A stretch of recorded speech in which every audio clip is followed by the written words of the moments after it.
intimacy and relationships are extremely important to what makes people happy. There is very good evidence that women are quite interested in sexual activity after they're 60, and many are sexually active. You know, have the attitude about, I'm not letting go of this. And that also means taking charge of your physical self in a whole way. Most men just want to know, well, if I have prostate cancer, can you find it? Can you treat it? Am I going to live any longer? If it's there, get it out. The really good news is that obesity, frailty, and a lot of disease are not normal aging. That may be the cultural norm, but it's not written in stone.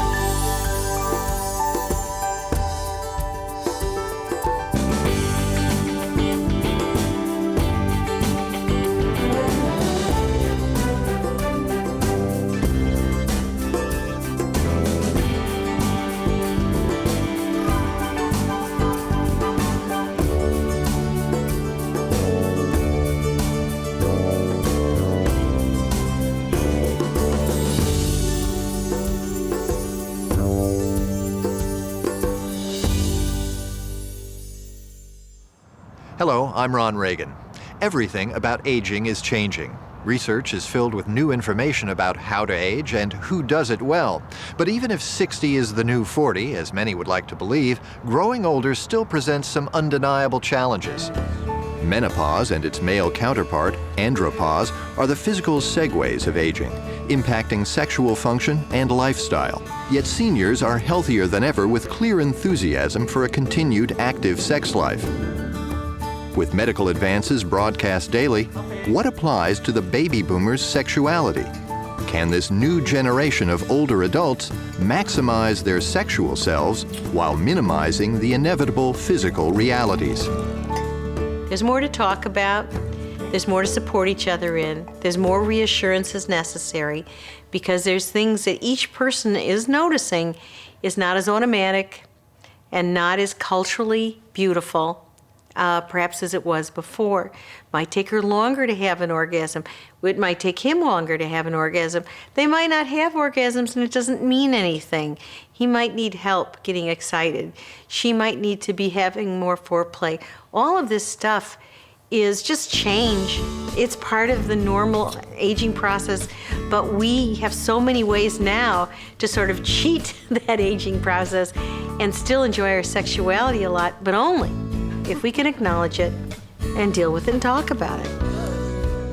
There's a combination of factors, I think, that have to do with sexuality and aging. Some of it is just a myth that people aren't sexual over a certain age, and in fact, we know that's not true. And once people know that, they can change their expectations. And the physical parts of intimacy have to do with lubrication and adequacy of an erection and just really mechanical things that people have come to expect as part of the sex act. I think that sexual health is an important part of health. And for those people who wish to be sexually active, I think it's an important part of life. Often women who are in heterosexual relationships may see that their sexual activity changes, often as a function of their partner's ability to be sexually active. I'm so lucky to be married to you. I've told you so many times that. As you get up into the 50s, 60s, 70s, and 80s, you have tremendous variation in the rate with which people develop these changes. I'm lucky to have a foxy wife for 55 years. But the changes do occur, and they're usually a gradual reduction in the desire and the with sexuality. About 50% of sexual difficulties are caused by the physical and psychological symptoms of a medical condition, such as absent or low sexual desire, painful intercourse or penetration, difficulties with erection or ejaculation, inability to have an orgasm, problems associated with postmenopause, such as vaginal dryness, problems associated with an illness, accident, or medical treatment. Medical conditions play a role in the way aging affects sexuality. For men, the prostate begins to become a focus for a number of reasons. Hormonal changes, menopause in women and andropause in men can cause physiological and psychological changes. Good morning, Robert. We began to realize that there's a condition called andropause, where men begin to experience changes primarily involving their hormonal milieu, testosterone, and the reproductive organs, the prostate, the penis, and the testicles. So if you take a testosterone level on a guy who's 20 and you measure it again when he's maybe 50 or 60 and you measure when he's 80, the level will be lower the older he gets. I mean, I'm not getting any sleep at night now. How often are you getting up? Oh, about every 2 hours I have to get up. As we grow older, obviously we all change, and the prostate gland tends to change as well. So the two main things are prostate cancer and the consequences of a, quote, enlarged prostate. The prostate gland is an organ that in a young male is about the size of a small plum. Sits just below the urinary bladder, and a channel called the urethra goes right through the middle of it, and that's how the urine gets out of the bladder and subsequently out of the body. For a man to be conscious of prostate function, of sexual function, of erectile dysfunction is quite valuable as a person takes charge and plays an active role in their own aging. As you age, it takes you longer to develop an erection than it did when you were 18. Firmness of the erection is not as good. Usually it takes longer to reach an orgasm. The orgasm is less intense, and there's a longer what we call refractory period before you can do it all again. The problem is that now the baby boomers are getting into middle age or maybe approaching old age, depending on how you want to measure old age. And the question is, well, is this the way it has to be? I think you have to decide, well, what's normal and how do you define normal? And does normal change with aging?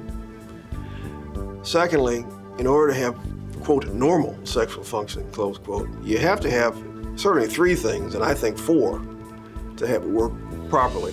It boils down to nerve supply, blood supply, hormone level, state of mind. And if you don't have all of those things at least reasonably intact, you are at some risk to have problems with one of those aspects of sexual function. But it's a big issue, and I think a lot of people didn't consider sexual dysfunction as a disease. Erectile dysfunction is actually a component of sexual dysfunction because there's more to having sex than just getting an erection. That's part of it. And to a degree, it's a function of aging. Just like when you're 60, you can't jump as high as you did when you were 20.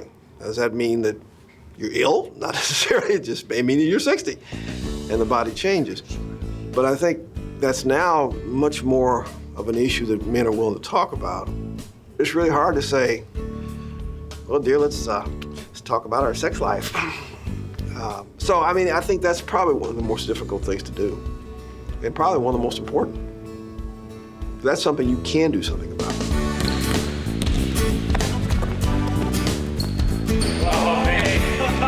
If men have concerns about prostate cancer, and most of us do at some level, then they really should go see their doctors about it. My father's had, I mentioned this before to you, Doctor, but a couple of surgeries on his prostate. And so I think it's a concern for everybody, all the males in our family, that we look after our health in that regard. It's been a concern in my family too, so we watch it very carefully. Cancer issues, certainly sexual issues, are things that men don't, in general, easily go to see their doctors on their own for. Do you feel comfortable going in and talking to your secretary? I feel perfectly fine. I wouldn't have a problem at all speaking with my physician. You know, you only have one time on this earth, and you just want to take good care of yourself.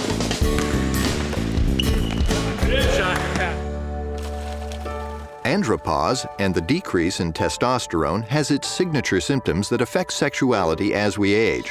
But menopause, the decrease in hormones estrogen and progesterone, is even more dramatic.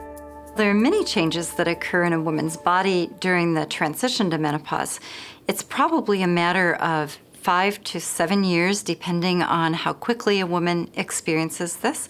And the changes not only involve changes in the menstrual cyclicity, in which a woman notices that she becomes more and more irregular with respect to how often she has her periods, but also women begin noticing some changes in how they feel. Some women experience a symptom called hot flashes, where suddenly they have a feeling of being very warm. Often it starts in the chest and rises up to the face. They may flush, their skin may appear more red at the time, and some women have a sweating that goes along with that symptom. What we have learned is that as women go through the menopausal transition, we are less able to tolerate changes in temperature. So we're less able to respond to the room temperature all of a sudden becoming hotter and hotter than we were able to respond at a younger age.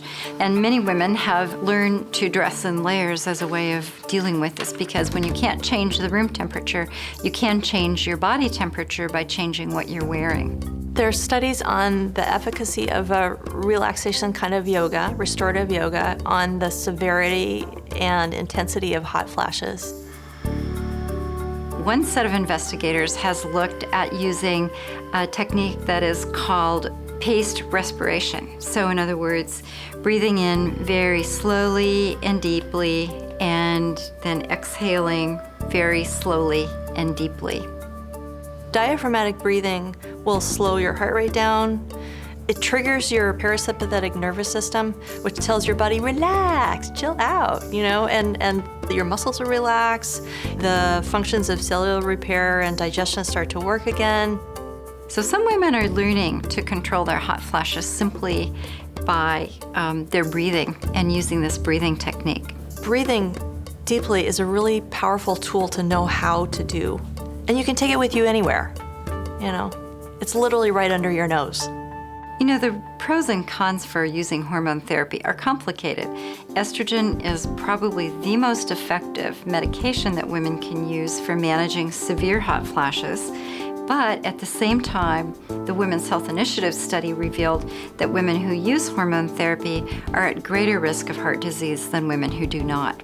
The advice now to women is to use the lowest possible dose for the lowest period of time necessary to manage hot flashes. Many women wonder about using topical estrogens, particularly women who are having vaginal dryness and irritation, and some to the point where sexual activity for them, having vaginal intercourse, is just so uncomfortable it's not possible. Vaginal dryness can vary from the inconvenient to the incredibly painful. Inconvenient is, you're not lubricating yourself, and a lot of women think, well, if I'm not lubricating, must mean I'm not excited. No, it means that your body is producing less fluid, that's all. You might be quite excited if you give it a chance. So what I have to encourage women to do is use a commercial estrogen. For those women, using a topical estrogen preparation is often a very, very welcome source of relief. The dose of estrogen women are exposed to is smaller than if we were taking estrogen pills. For women who have a uterus, though, your healthcare professional might very well advise that you use a progestin to protect your endometrium from exposure to the estrogen product. Other times, maybe you are estrogen sensitive in a negative way. You just don't want to fool with that stuff. Use some of the commercial lubricants, and they're great. They're great. And you start slow and easy. Another symptom some women experience with menopause is depression. Fortunately, exercise proves to be a strong antidote. We do know that exercise often has a very important treatment outcome, and that's that it does enhance mood. It reduces the incidence and the severity of depression symptoms in some women.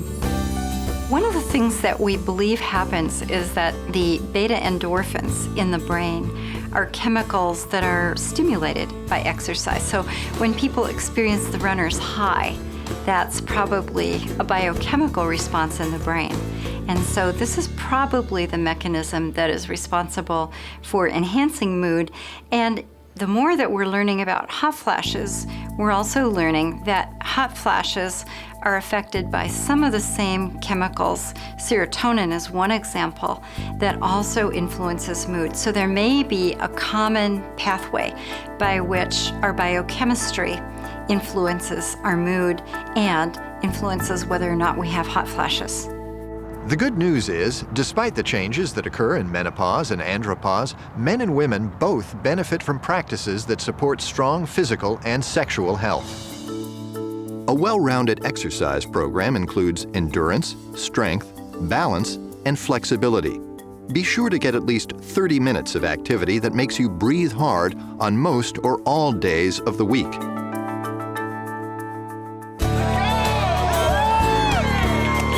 To stay physically fit makes a huge difference in a person's ability to enjoy sex and to preserve normal testicular and prostate function. There's no replacement for wonderful health habits throughout the lifespan. Certainly we know that exercising regularly, being physically active, and observing healthy nutritional practices is very important for many aspects of a woman's health. If you're healthy, if you have a normal diet, if you exercise regularly, if you don't have already serious cardiovascular disease, then if you say, well, is there something I can do to kind of maintain this as I age? Well, yeah, graduate exercise and regular exercise is important in trying to hold what you got, so to speak. Boomers and seniors are joining enthusiasts of all ages in practicing yoga. Yoga is an ideal option for strengthening and stretching, two of the most important parts of an exercise program, particularly as we grow older. Right arm reaches. Yoga has been around for centuries, and there are many different schools of yoga. And recently there was a study from our center which showed that yoga is as effective as almost anything we know of for the treatment of low back pain and for prevention of recurrence of low back pain. So the evidence base that something has been around for centuries is now quite solid. Relaxed face, relaxed jaw.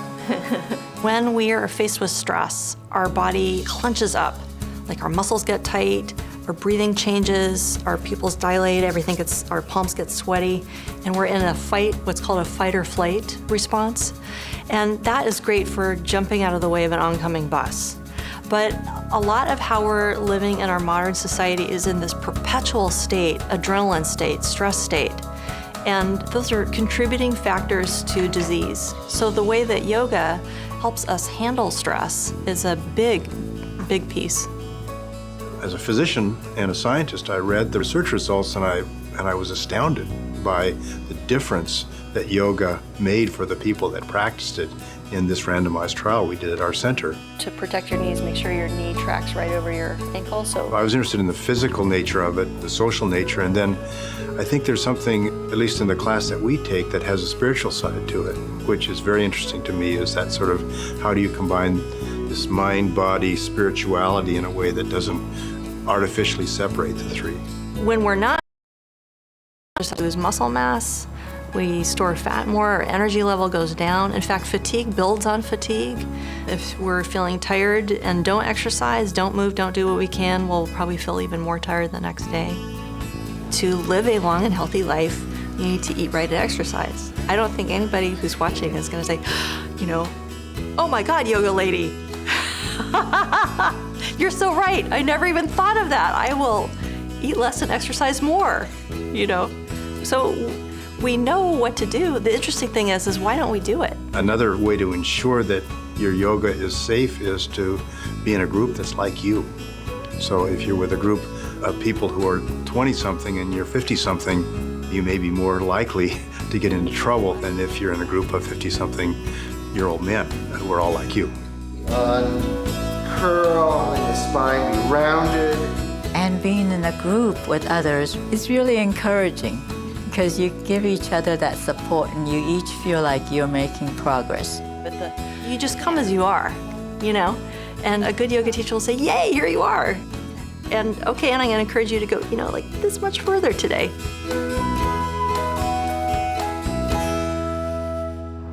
Yoga, weight-bearing exercise, and consistent and safe aerobic workouts can make a dramatic difference in the physical well-being of seniors. What's the connection between a healthy body and sexual intimacy as we age?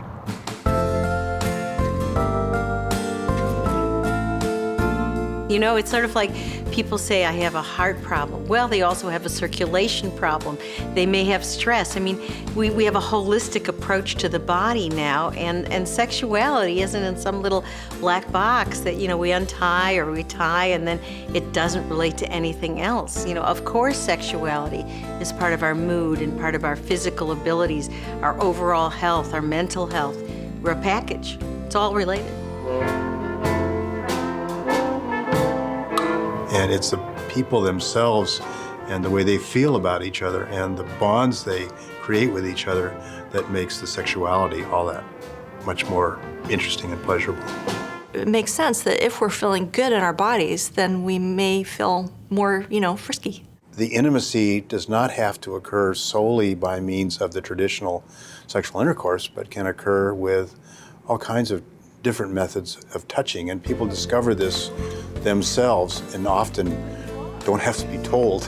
What they have to be told is that there's nothing about the way sex was for a younger person that necessarily has to be the way sex is for an older person. And once one kind of releases their inhibitions and allows that discovery to occur, things tend to work out well. Touch and connection can make anybody be very luscious to somebody if the emotional connection's right. Sex does not have to include intercourse. Understand the changes that aging brings to each partner. Try different positions. Try having sex at different times of the day. Don't hurry. Arousal may take longer as we age. Make your partner a high priority, listening to their needs. I think all couples need dates. You know, they really do. A lot of couples get in trouble because all they give each other is residual time. Not a date, but okay, the kids are in bed, the laundry's been done, I've balanced the checkbook, okay, now we have an hour.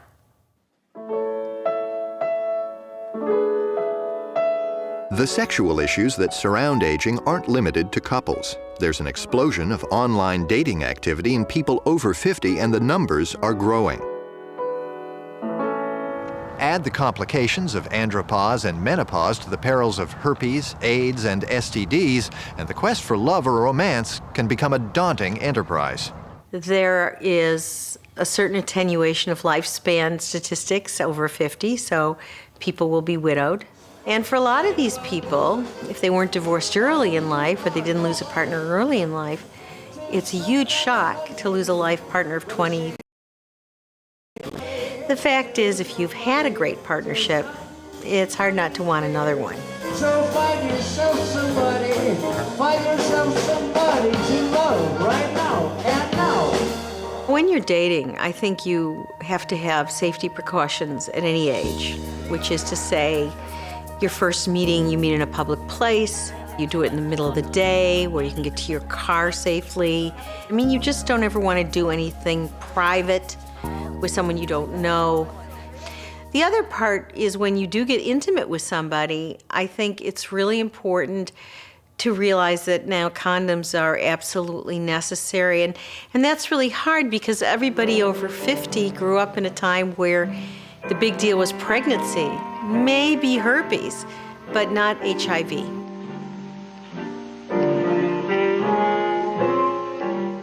Clearly, getting older, whether single, married, or with a partner, isn't anymore a futuristic or amusing topic of conversation for baby boomers. This significant portion of the population has the opportunity to take advantage of resources unknown by previous generations.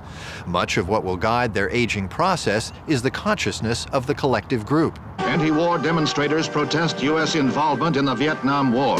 Baby boomers marched against war, developed a new brand of feminism, and created change in social awareness. Can they now embrace and accept their mortality? Maintaining an active sex life may depend on how seniors view the aging process itself. At 60, 70, and beyond, will they create a new formula for what it means to be old? I can't catch you. Oh, try. It's an activist approach to health. You don't expect somebody else to help you age. You're going to age because you help yourself age.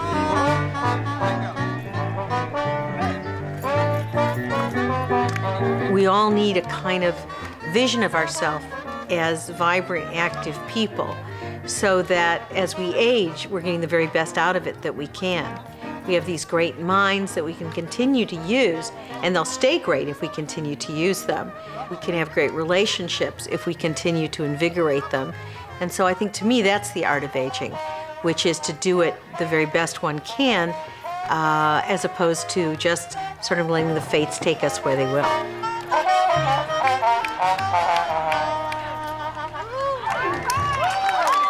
I think there is an art to living in general, and I've always believed that if we embrace aging as an opportunity to live differently, and perhaps to live more fully, that there's much to look forward to as we age.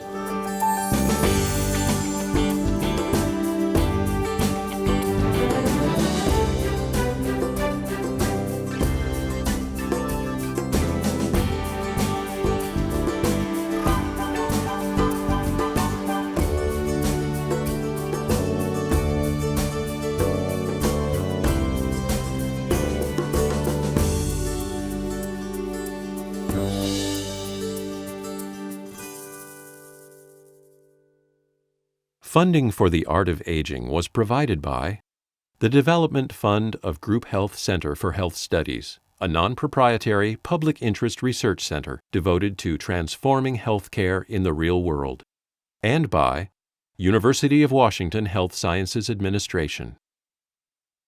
For more information or to purchase a copy of this program, visit www.artofaging.org.